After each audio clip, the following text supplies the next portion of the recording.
서울 동부구치소의 내부 상황은 당초 예상했던 것보다 훨씬 더 심각합니다. 수용자가 외부로 보낸 편지를 JTBC가 입수했는데 누구라도 감염될 수밖에 없는 열악한 환경을 설명하는 글이 담겨 있었습니다. 갑자기 옮긴 방에 헛기침과 몸살을 앓고 있고 누가 봐도 코로나 환자 같은 사람이 있었다고 해당 수용자는 증언했습니다. 증상이 있는 사람과 없는 사람을 한 방에 수용했다는 겁니다. 윤재영 기자입니다.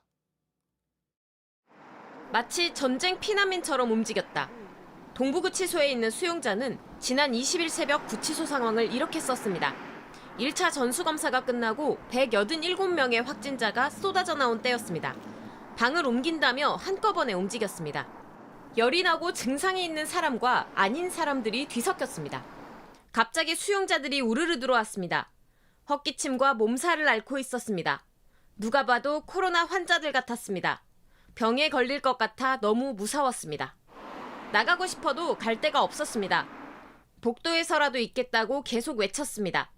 8명 방에 11명이 시체처럼 다닥다닥 붙어 누워 있어야만 했습니다. 없던 병도 걸릴 것 같았습니다. 편지는 작성된 지 6일 만에 가족에게 전해졌습니다. 무슨 상황인 설명이 없이 사정 없이 막 뒤섞는 그 상황 속에서 진짜 환자 같은 사람들하고 같은 방에 주선을 넣는데 얼마나 불안했겠어요.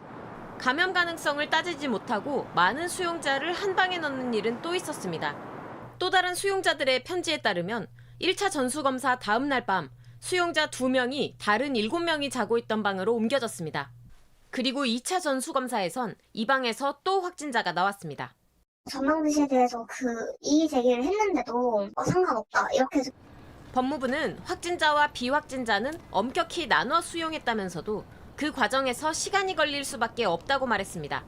또 당장 수용자들을 옮길 방을 마련해야 하는데 공간이 없어 문제를 피하기 어려웠을 것이라고도 설명했습니다. JTBC 윤재영입니다.